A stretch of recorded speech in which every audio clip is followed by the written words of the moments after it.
मैं इमदाद सुमरो, मंसूबा तो सामने आ गया लेकिन मंसूबा साजों का नाम ज़रा पर्दे में था, अब वो भी मंजर पर आ चुका हुआ है। कुछ अर्सा पहले तक, कुछ दिनों पहले तक जो गुफ्तगू बंद कमरों में करने से भी एहतियात बरती जाती थी, अब वो गुफ्तगू टीवी स्क्रीनों पर आ रही है। तमाम तर पाबंदियों के बावजूद टीवी स्क्रीनों पर नाम भी लिए जा रहे हैं। ये भी बताया जा रहा है कि क्या मंसूबा है, किसका मंसूबा है, और सदर आसिफ अली जरदारी साहब को क्या पैगाम दिया गया, शहबाज शरीफ साहब को क्या कहा गया, और अब नवाज शरीफ का रद्द अमल क्या है। काफ़ी सारी चीज़ें सामने आ गई हैं। पेंडोरा बॉक्स एक तरह से खुल गया है, कट्टा खुल चुका हुआ है। अब इस कट्टे को बांधेगा कौन, ये असल मसला है। बात मोहसिन नकवी साहब से शुरू हुई बज़ाहिर, लेकिन ये बात बड़े अरसे से चल रही थी, नए सूबों की, नए इंतज़ामी यूनिट्स की, और उसके पीछे असल हक़ाइक़ क्या है। मैंने आपको पहले भी बता दिया था कि नए इंतज़ामी यूनिट्स जो हैं वो ख्वाहिश रही है, लेकिन वो मुमकिन होता नज़र नहीं आ रहा। ये मंसूबा, इस पर अमल दरामद होता हुआ नज़र नहीं आ रहा।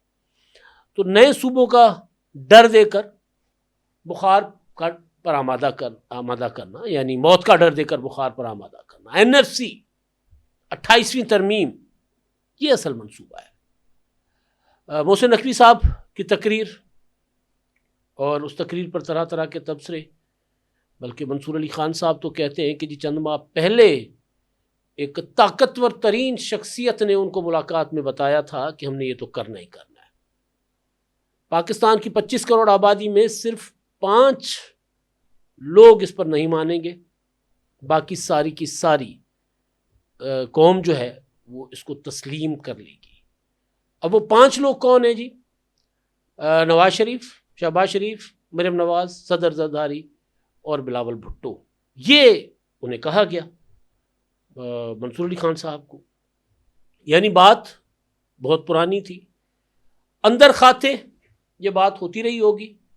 सदर जरदारी साहब को ये मशवरा दिया गया होगा, मियाँ नवाज शरीफ साहब को ये मशवरा दिया गया होगा, शहबाज शरीफ साहब को दिया गया होगा, फिर मियाँ आमिर महमूद साहब को लॉन्च किया गया कि जी आप करें, आप भी बात करें, आप ज़रा राय हमवार करें।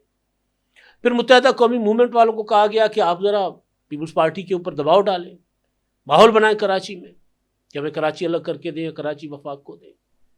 फिर कुछ वफाकी वज़रा को कहा गया कि आप भी कहें कि कराची को वफाक के हवाले होना चाहिए, गवादर को वफाक के हवाले होना चाहिए। इस तरह की बातें होती रहीं, लेकिन सियासतदान जो है वो उस पर खामोश रहे, हुक्मरान इत्तेहाद ख़ास तौर पर, कि ऐसी बात जो बंद कमरे में आके की जाती है उसको अगर हम ज़बान पे लाएंगे तो सिस्टम के अंदर तलखियाँ पैदा होंगी, बदगुमानियाँ पैदा होंगी। क्योंकि मैं आपको कई बार कह चुका हूँ कि सदर आसिफ अली जरदारी साहब की हत्तल इम्कान कोशिश है, नून लीग भी यही चाहती है कि 2029 तक ये हाइब्रिड सिस्टम चलता रहे। ये खुद नहीं गिराएंगे, तमाम तर तलखियों के बावजूद, लड़ाई झगड़ों के बावजूद पीपल्स पार्टी नून लीग को नहीं गिराएगी। नून लीग भी सर झुकाकर काम करती रहेगी, जो कुछ कहा जाएगा वो तस्लीम कर लेंगे, आगे बढ़ते जाएंगे।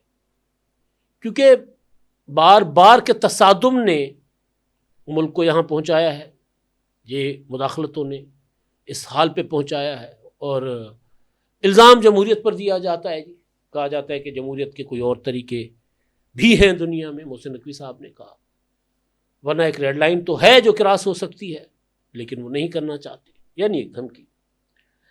अब इस सारी सूरत हाल में मैंने आपको कई बार गुजारिश की कि जी मुस्लिम लीग नून भी नहीं मानेगी नए सूबों पर।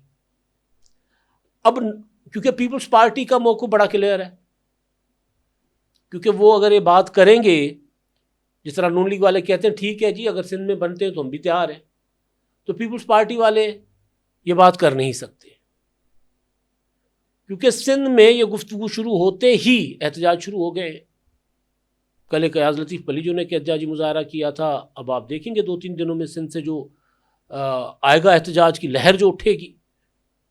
मैंने सुबह के व्लॉग में भी कहा था कि ये पता नहीं कौन से दाना हैं जो 2 सूबे पहले ही इंतहाई कशीदा हालात से गुजर रहे हैं, कश्मीर में हालात बिगड़ चुके हैं, और 2 सूबे सिंध और पंजाब निस्बतन पुरसुकून जा रहे हैं, तो उनमें से भी मुल्क के दूसरे बड़े सूबे में एक मज़ाहमत या लोगों को सड़कों पर लाने का ये जो मंसूबा है, यानी जो कहा जा रहा है कि नए सूबे बने तो लोग सड़कों पर आ जाएंगे, तो पीपल्स पार्टी तो इस बात मतलब ख्वाब में भी नहीं सोच सकती कि हम ये बात करें। मैं भी सुन रहा था सईद गनी साहब को, वो कह रहे थे कि देखें पंजाब वाहिद असेंबली है जिसने 2011-12 में या 11-12 में एक करारदाद मंजूर कर रखी हुई है कि पंजाब से 2 सूबे बनने चाहिए, पंजाब में मजीद जनूबी पंजाब और बहावलपुर। हालांकि वो करारदाद भी टेक्निकली ऐसी थी कि ताकि नाम बने सूबा नया, लेकिन राणा सनाउल्लाह साहब वज़ीर कानून थे, उन्होंने एक ये ज़रा अपना की थी पीपल्स पार्टी या वफाकी पार्लियामेंट में जो करारदाद मंजूर हुई थी जनूबी पंजाब सूबे की, उसको बेअसर करने के लिए उन्होंने कहा कि जी नहीं, सिर्फ जनूबी पंजाब के 2 सूबे मुल्तान और बहावलपुर। तो वो 2 सूबों की जब बात हुई तो उधर जो हमारा वसेब है वहाँ पे लोगों ने कहा कि नहीं जी ये क्या हो सकता है, हमें एक सूबा चाहिए। बहावलपुर वाले कहते नहीं जी हमारी तो रियासत थी, हम तो पाकिस्तान बनते ही अलग सूबा थे, अलग रियासत थे, तो हमें अलग हैसियत दे। तो वो ऐसी खिचड़ी पक गई कि मामला ही ठप हो गया। लेकिन सईद गनी साहब कह रहे हैं कि जी वहाँ पर तो करारदाद है तो वहाँ से आगाज़ करें। सिंध में तो लोग नहीं चाहते, ना सिंध के नुमाइंदे चाहते हैं, मुंतखब पंजाब के मुंतखब नुमाइंदे चाहते हैं, करारदाद की शक्ल में वो बात कर चुके हुए। यानी गुजारिश करने का मतलब ये है कि ना नून लीग चाहती है नए इंतजामी यूनिट बने, ना पीपल्स पार्टी चाहती है नए इंतजामी यूनिट बने। खुर्रम दस्तगीर साहब का मैं अभी एक ट्वीट पढ़ रहा था, बहुत मुदब्बर सियासतदान है मुस्लिम लीग नून में, आजकल बेचारे ज़रा पता नहीं किस वजह से वो उस तरह नहीं है सीन पर, लेकिन उन्होंने एक ट्वीट किया है और वो मैं आपको ज़रा बताता हूँ कि वो क्या कह रहे हैं। कई बार मैं कह चुका हूँ कि अगर छोटे इंतज़ामी यूनिट गुड गवर्नेंस का एक नमूना हो सकते हैं तो फिर कहा जाता है कि पंजाब सबसे बेहतर है गवर्नेंस में, तो पंजाब तो 13 करोड़ की आबादी का सूबा है, तो वहाँ अगर गवर्नेंस बेहतर है इसका मतलब ये है कि इशूज़ तो कोई और हैं। बहरहाल मैं एक और स्टोरी भी मेरे पास है जो पाकिस्तान की गोडे गिट्टों में बैठ गया है ना, जो वफाकी निज़ाम, ये जो बाबुओं का निज़ाम, वफाकी जमहूरी निज़ाम नहीं, बाबुओं का निज़ाम, वो भी मैं आपको बताता हूँ। अच्छा जी, ये कहते हैं जी आज़ाद जम्मू कश्मीर, खुर्रम दस्तगीर खान, आज़ाद जम्मू कश्मीर की आबादी 45 लाख मेरे ज़िले गुजरांवाला से भी कम। आज़ाद जम्मू कश्मीर वाज़ेह मिसाल है कि इंतज़ामी यूनिट का छोटा होना अच्छी हुक्मरानी की ज़मानत नहीं है। AJK में हुक्मरानी का पूरा निज़ाम मौजूद है, कानून साज असेंबली, सदर, वज़ीर आज़म, सुप्रीम कोर्ट, इलेक्शन कमीशन वगैरह। हुक्मरानी का बहरान इंतज़ामी यूनिट के हुजम में नहीं, बहरान पाकिस्तानी रियासत की नो आबादियाती फितरत में है। खुर्रम दस्तगीर कह रहे हैं मुस्लिम लीग नून के नो आबादियाती सिस्टम में, जो राया पर हुकूमत करने के लिए बनाई गई है, शहरियों की खिदमत के लिए नहीं। पायदार और बाख्तियार मकामी हुकूमतों की अदम मौजूदगी बहरान है, नून लीग के लीडर कह रहे हैं। तहसील से सूबा और वफाक तक रियासत की असर नो इंजीनियरिंग तख्लीकी तामीर नो दरकार है, यानी बल्दियाती निज़ाम। भाई असल मसला तो ये है ना कि बाबू कहता है जी मैंने मुल्क चलाना है। अब वो जो खबर है उस पर मैं बाद में आता हूँ, लेकिन पहले इस सारे मामले पर जो मोहसिन नकवी साहब ने कट्टा खोला है उस पर नजम सेठी साहब ने दुनिया टीवी पर बैठकर सैयदा आयशा नाज साहिबा के साथ वो जो प्रोग्राम करते हैं उसमें उन्होंने जो तबसरा किया है, तज्जिया किया है, या जो जिस अंदाज में बात कर रहे थे तो उनकी खबर है, वो ये कह रहे हैं कि जी आसिफ जरदारी साहब ना नाराज़ हैं। एक तो जजों के तकर्रुर के मामले पर, जो जजों की तकर्रुरी की समरी उनके पास गई जुडिशल कमीशन से होकर, उस पर अभी तक उन्होंने दस्तखत नहीं किए, कराची बैठे हुए हैं, वो नाराज़ हैं। तो मोहसिन नकवी साहब गए, उनको पैगाम भेजा गया मोहसिन नकवी साहब के ज़रिए, क्योंकि मोहसिन नकवी साहब सेठी साहब ने खुलकर बात की कि अब ये बात को ढकी छुपी तो नहीं है। मोहसिन नकवी साहब फील्ड मार्शल के मुकर्रर करदा वज़ीर दाखिला हैं, आसिम मुनीर साहब के करीब हैं, तो उनको और सदर जरदारी साहब के बहुत पुराने बरखुरदार हैं, उनको पैगाम दिया गया। और मोहसिन नकवी साहब ने कहा कि जी देखें आपका जो रवैया है ये रवैया ठीक नहीं है, आप अपने रवैये को दुरुस्त करें। आप ना NFC पर मानते हैं, ना आप लोकल गवर्नमेंट पर मानते हैं। अच्छा, लोकल गवर्नमेंट वाली बात जो मुझे आ रही है, क्योंकि सिंध में तो लोकल गवर्नमेंट है तो पंजाब में नहीं है, तो पंजाब वालों को पैगाम दिया जा रहा है। वैसे अच्छा, आपका ये रवैया रहा तो फिर आपको पता है कि रेड लाइन कैसे क्रॉस होती है, यानी धमकी है कि फिर मार्शल लॉ लग जाएगा। और वो ये कहते हैं कि जी ये जो नए सूबों की बात है और फिर एनएफसी अवार्ड 28वीं तरमीम, वो तय कर लिया गया, ऐलान कर लिया गया, तजवीज़ नहीं है, धमकी भी नहीं है, कह दिया गया कि जनाब हमने ये करना है, जो भी हो हमने ये करना है।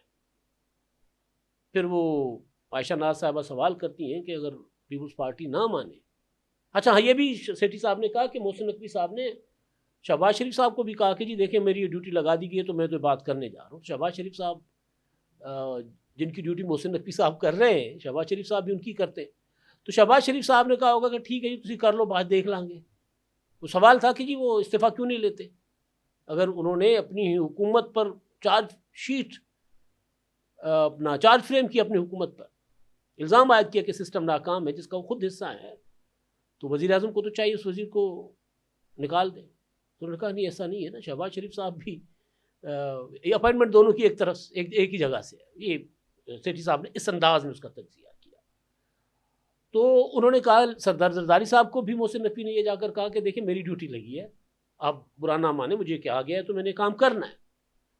अब सवाल ये था कि जरदारी साहब अगर नहीं मानते तो फिर तो सेठी साहब ने कहा नैब की फाइलें तैयार पड़ी हुई हैं, अब रियासत के पास, इदारों के पास कई टूल्स होते हैं चीज़ों को मैनेज करने के लिए, लेकिन सेठी साहब कहते हैं कि जो नए सूबों का मामला है या एनएफसी का मामला है, इस पर पीपल्स पार्टी की लीडरशिप जेलों में जा सकती है, लेकिन उस पर वो नहीं बात कर सकते। जो बात मैंने आज सुबह के व्लॉग में कही थी कि वो सिंध में जो सूरत हाल पैदा होगी तो वो इनके हाथ से निकल जाएगी सारी सूरत हाल, तो वो कहेंगे ठीक है सानू जेल भेज दो भाई, सानू जेल भेज के तुसी कर सकते हो तो करके देख लो। तो ये असल जो है ना, वो सेठी साहब जो खबर दे रहे हैं कि जनाब ये सारा मामला इस तरह से हो रहा है। और फिर ये ख्याल जो है कि यार मतलब 5 लोग सिर्फ नहीं चाहते,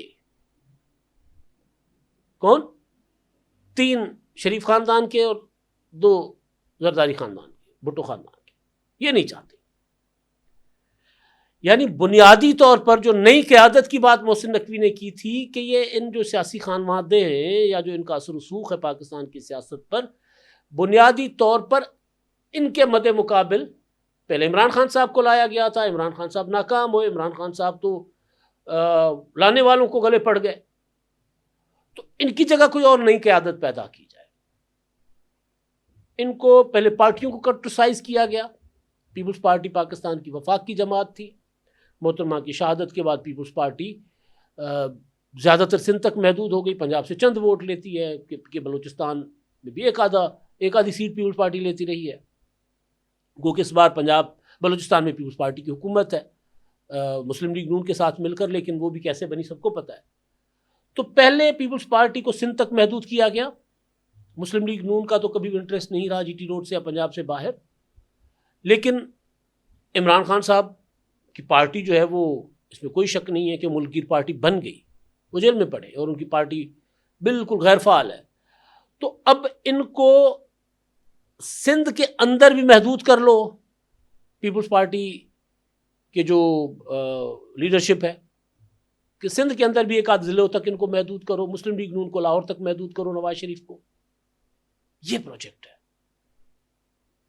और उसके बाद एनएफसी का कि जी एनएफसी और सूरत में करवाएंगे। तो बिलावल भुट्टो जरदारी साहब ने जब बजट इजलास में तकरीर की थी कि जी हमने वफाक को ग्रांट दिए 3 साल के लिए सूबों ने, इससे आगे हम नहीं देंगे, उसके बाद वफाक जो है वो अपने खर्चे खुद उठाए, हम अगर देंगे तो हम तालीम कंप्रोमाइज़ करेंगे, इंफ्रास्ट्रक्चर कंप्रोमाइज़ करेंगे, सूबों की तरक्की कंप्रोमाइज़ करेंगे। अब हो क्या रहा है, जो वफाकी स्ट्रक्चर है, जो ब्यूरोक्रेसी है, जो गोडे गिट्टों में बैठी है, जो इस सिस्टम को बकौल नौआबादियाती सिस्टम जो खुरम दस्तगीर साहब कह रहे हैं, वो बाबू है ना ये चला रहे हैं, या एस्टेब्लिशमेंट है मजबूरी तौर पर दोनों तरफ की। जनाब 18वीं तरमीम में तय हुआ था कि चंद वजारतें जो वफाक के पास होंगी बाकी सारी डिवॉल्व होंगी, सूबों को चली जाएंगी। 17 वजारतें जो सूबों को मुंतकिल की गई उनका डुप्लीकेट वफाक में रख दिया गया, 17 वजारतें। और उनके जो मुलाजमीन हैं, अब उन वजारतों में बहबूद आबादी डिवीज़न है, स्पेशल इनिशिएटिव डिवीज़न है। ये राना गुलाम कादिर साहब की खबर है, लेकिन ऑथेंटिक खबर है क्योंकि इस पर मैं भी कई बार बात कर चुका हुआ हूँ कि वजारतें तो वफाक में भी हैं, सूबे में भी हैं। यूथ अफेयर्स डिवीज़न, ज़कात व उशर, सकाफत, तालीम, live stock and dairy development, समाजी बहबूद, खुसूसी तालीम, सियाहत, माहौलियात, खुराक व ज़राअत, सेहत, मेहनत, अफरादी क़ुव्वत, अक़लियती उमूर, खेल और तरक्की नुस्वां। अब ये सारी वजारतें बशमूल वजारत उमूर कश्मीर और गिलगित बल्तिस्तान, आपके पास एक बैनुल सूबाई वजारत भी है, लेकिन उसके बावजूद आपने गिलगित बल्तिस्तान और उमूर कश्मीर की वजारत रखी है।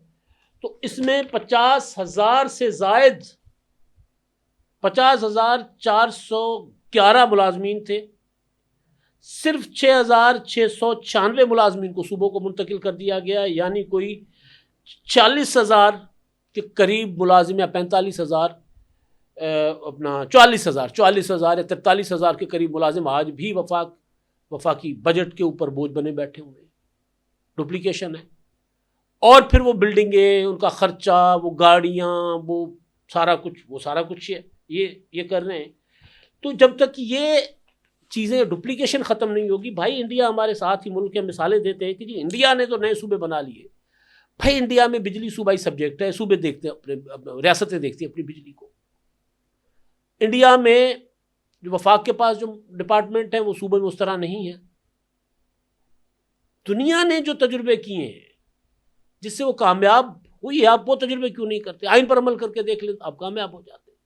लेकिन अब मसला ये है कि सेठी साहब की खबर ये है कि जरदारी साहब को भी धमकी दी गई है। ज़ाहिर नून लीग भी उन्होंने कहा कि जी वो मरीम नवाज साहबा के बारे में भी जो गुफ्तगू हो रही होती है, फैसल हुड्डा साहब कह रहे होते हैं, तो यानी ये कि अगर ये जो बहस छेड़ी गई है इसमें अगर नून लीग और पीपल्स पार्टी नहीं मानते तो हुकूमतें तो कायम रहेंगी लेकिन शायद हुकूमत जेलों से बैठ कर की जाए। वज़ीर आज़म साहब के कोई करीबी अजीज़ अंदर हो, जरदारी साहब की जो है वो कोई करीबी अजीज़ अंदर हो, कोई यार दोस्त अंदर हो, यानी फुल टाइम टेंशन कि जो हम कहते हैं वो करें, वरना फिर मोहसिन नकवी ने कहा कि फिर रेड लाइन तो क्रॉस हो ही सकती है, यानी कि माशाल्लाह ये चल रहा है जनाब। अब तक के लिए इतना ही। अल्लाह हाफ़िज़। 999 कम्युनिकेशन, डिजिटल मीडिया और यूट्यूब चैनल्स की दुनिया में बड़ी कामयाबियां समेटने के बाद अब वेब न्यूज, वेब चैनल और यूट्यूब न्यूज चैनल की तरफ कदम बढ़ा रहा है, जिसके लिए हमें मुल्क भर में रिपोर्टर्स की जरूरत है। ख्वाहिशमंद हजरात व ख़वातीन नीचे दिए गए नंबर पर राब्ता करें। व्हाट्सएप +92 309 1226 999।